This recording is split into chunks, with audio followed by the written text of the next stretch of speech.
Ouais, pasteur Zawi. Putain. La Rolls Royce. McLaren. Ouais, ça c'est pas les petits packs. Le padre. Non, c'est bizarre. Ouais, les choses de vanité un peu. Papa. Yeah.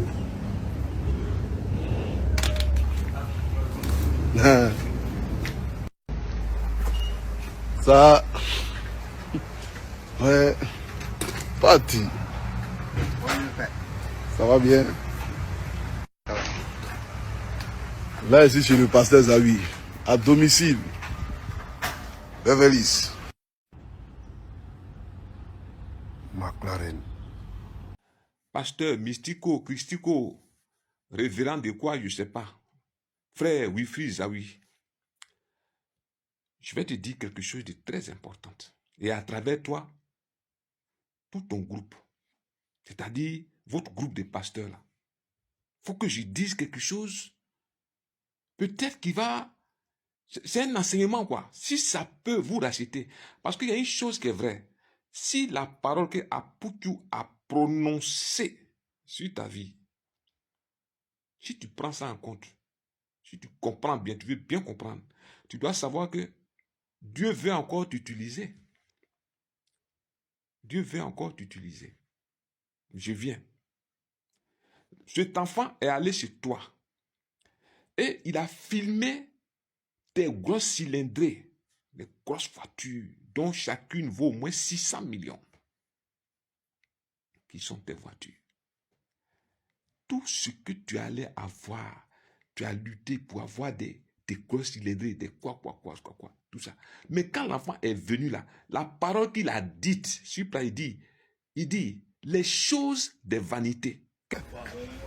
Les choses de vanité un peu. Quand il a dit ça, quand on regarde la vidéo, tu venais de fermer la portière d'une de tes grosses cylindrées et tu t'es tout souri. Tu as fait un semblant d'humilité. C'est le jugement de Dieu qui est là. Ce que tu n'as pas pris au sérieux là, c'est ça qui est le jugement de Dieu.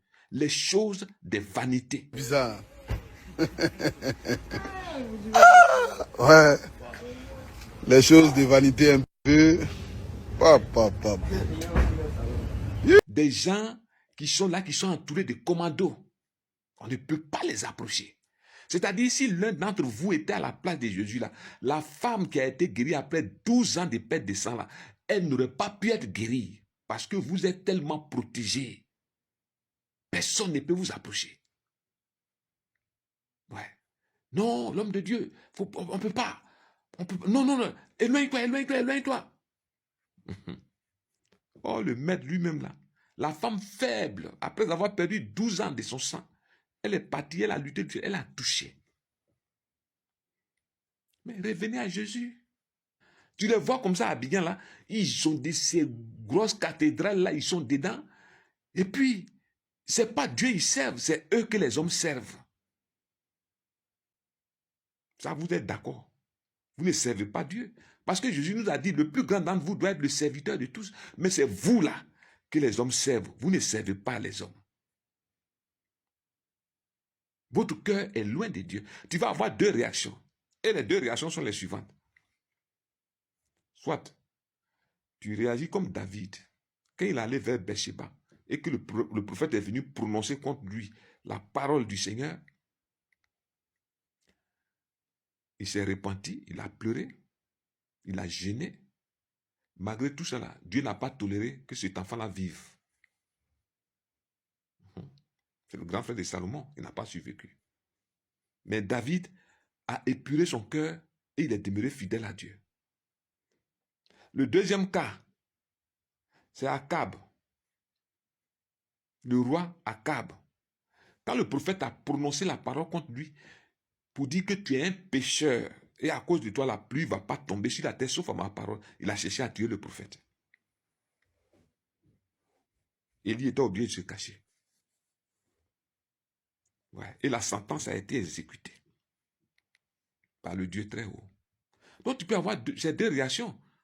Dire que non, c'est Aputu qui est venu me livrer à la vindicte populaire. Pourquoi il a filmé mon pacoto? Comment se fait-il que il m'a fait un truc pareil? Ça, c'est Akab qui parle. Parce que quand Jésus a prononcé ton jugement là, tu étais en train de sourire. Quand il a dit les choses des vanités, toi, tu penses que Apôtre est assez spirituel pour prononcer ces paroles-là? Il a dit, le vieux père, le grand révérend, les choses des vanités. Suis le cheminement des choses. Et comme toi, tu n'es pas spirituel, va voir des gens spirituels.